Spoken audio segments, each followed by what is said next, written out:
Good evening, everyone. This is Dr. Stephanie, your double board certified critical care physician who works with physicians that are struggling with their jobs, burnt out with their careers, or who just want some career advice. Through my books, webinars, coaching, and speaking, I help physicians discover alternative jobs and careers in medicine so that they can practice medicine on their own terms.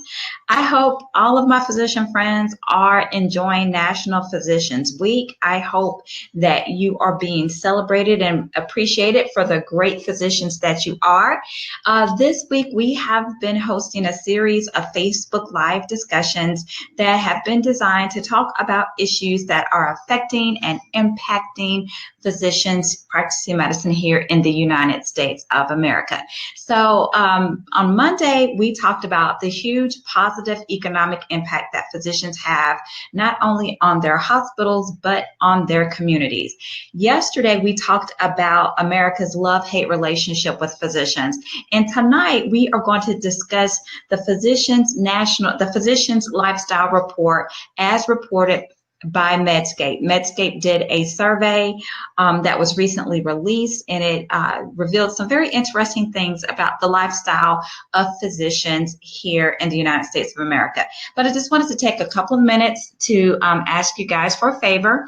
If you're watching me, just let me know in the comments where you're watching me from.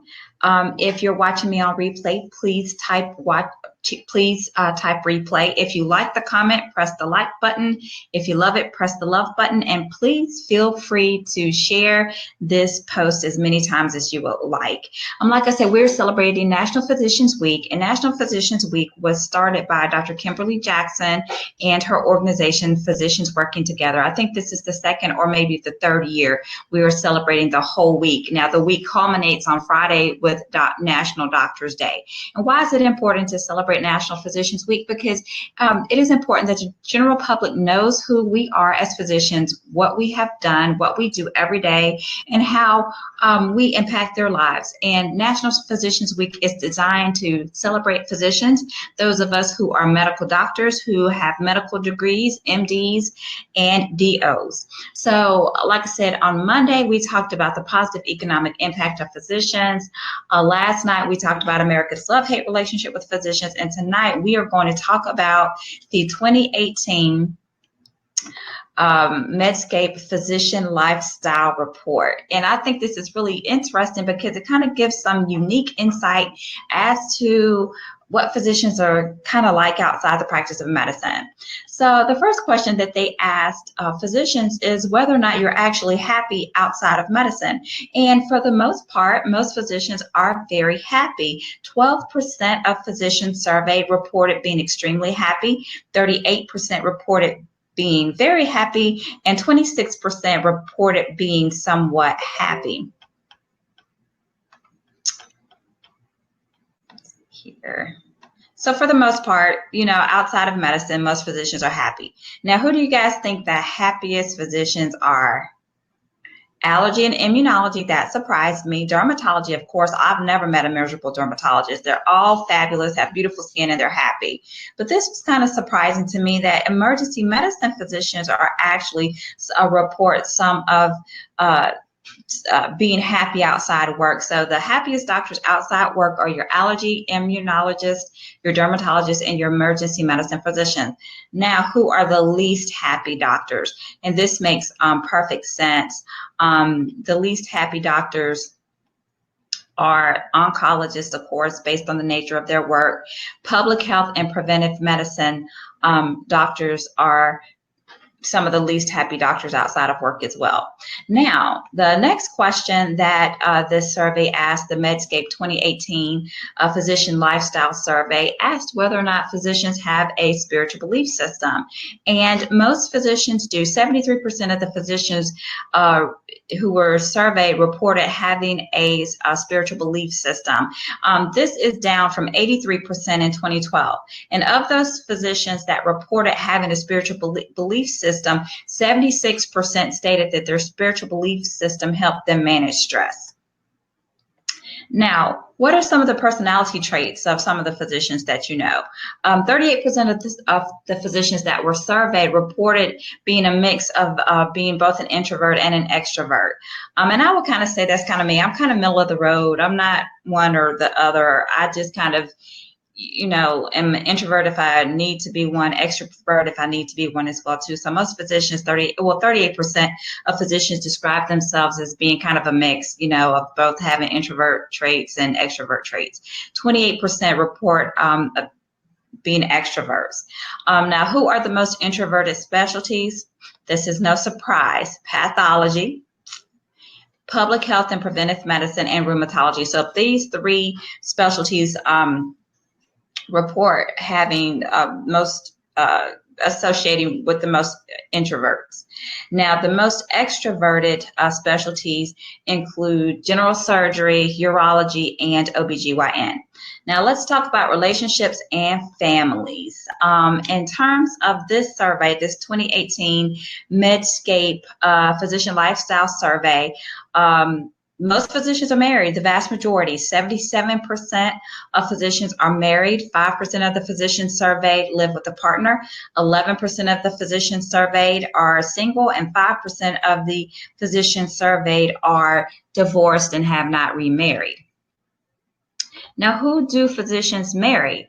21% of physicians marry other physicians. 26% of physicians marry other healthcare workers who are not physicians. But most physicians marry outside of the healthcare field. Now, more male physicians marry healthcare workers than female physicians do. So, we see that a lot, the male doctor marrying the female nurse. Most of the women physicians, about 64% of the women surveyed were married to people who were outside of the field of medicine. So, friendships. Do physicians have a lot of friends? Do physicians have close friends? In this survey, more than 50% of physicians have 3 or fewer close friends. Now, that doesn't really surprise me because, when we're dealing with friendship, it's not the quantity of the friends, it's the quality of the friends. So most physicians have close friends, but there are few of them. So more than 50% of the physicians surveyed reported having 3 or fewer close friends. Now, who are the physicians that have 3 or fewer close friends? You guessed it. Pathology, CCM, which is me, radiology, and anesthesiology. So these are the physicians and these are the specialties that report having a higher percentage of physicians that self-report having 3 or fewer friends. Now, let's talk about vacation characteristics or vacation habits of physicians. According to this survey, 49% of physicians take 3 to 4 weeks of vacation a year. That's pretty good. 27% only take 1 to 2 weeks per year. And this makes perfect sense. Employed physicians take slightly more vacation time than self-employed physicians do. So for the most part, physicians are taking adequate time off. Now, what kind of cars do physicians drive? Because I know a lot of people, a lot of the general public has this conception of physicians being just filthy rich and driving all these high-end luxury cars. We're driving the Lambos and the Ferraris and the top-of-the-line Mercedes and BMWs. That's what a lot of people think. But in the reality of the situation, most physicians are very economical when it comes to cars. And according to the results of this survey, 21% of the physicians reported drove Toyotas. Hondas came in a close second at 16%. So you have Toyota and Honda topping the list of the cars that physicians drive. BMW, 9% of the physicians surveyed drive BMWs. 8% of the physicians surveyed drive Lexuses. 8% of the physicians surveyed drive Mercedes. So, hey, going to any doctor's lot, you're going to see mostly Hondas and Toyotas. That's what we're driving here. Now, in terms of health and wellness characteristics, 47% of physicians surveyed report wanting to lose weight. And of course, slightly more women reported wanting to lose weight than men do. So let me see.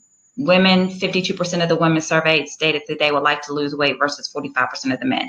Now, do physicians, do we practice what we preach? Do we exercise the same amount that we tell the patients to? Well, 23% of the physicians surveyed exercised about 4 to 5 times a week. 35% of the physicians surveyed exercised 2 to 3 times a week. 21% of the physicians surveyed exercise less than once a week, and 11% of physicians in this survey don't exercise at all. So guys, we got to do better, because clearly 1 out of 10 of us physicians aren't exercising, and that's not a good thing. So what about alcohol? According to the results of this survey, most physicians drink very little. About 49% of the physicians surveyed reported having less than 1 drink per week. 22% of the physicians surveyed don't drink at all, but there's 8% of the physicians surveyed that reported having about more than 7 drinks per week. So what does all this mean? You know, what does this physician lifestyle report that was done by Medscape mean? To me, it just shows one thing and one thing only, that physicians are people too. We are regular people. We value our time outside of work, and most of us are happy outside of work. We have families, we believe in a higher power, most of us drive sensible cars, we value our vacation time, most of us, like the general population, want to lose weight. Some of us need to, like the general population, need to exercise a little more and maybe drink a little less, but it just shows that physicians are people too. And I think that's very important, because this is National Physicians Week, and this is a week in which we highlight physicians, and just to kind of put a face and a person behind the persona, behind the degree, behind the white coat. Hey, this is who we are, this is what we do. We physicians are people too. Like I said, we have lives outside of medicine, and we're happy outside of medicine for the most part. We have families, we value our vacation time, we drive sensible cars, we need to exercise more, maybe drink a little less. But most of us are trying to do the best thing to be good physicians and good people. So in honor of National Physicians Week, I have a special offer for all of my physician friends. I am offering a free locums webinar called Locums 101. It will be on April 16th. It is a totally free webinar, and this webinar is designed to teach you everything you need to know to get started as a locums doctor. So what I want for all of you to do, everybody who has thought about doing locums, who wants to do locums, who wants to transition into locums, to register for my free Locums 101 webinar at www.locums101.com. Once again, www.locums101.com. This is a free webinar that is designed to help you learn everything you need to know to get started as a locums doctor. It will be held on April 16th at 8 p.m. and it is totally free, but space is limited, so I need for you to register today. So this is Dr. Stephanie. I do appreciate you joining me. Please join me on tomorrow as we continue our Facebook Live series in celebration of National Physicians Week. Thank you for joining me. Thanks, and bye-bye.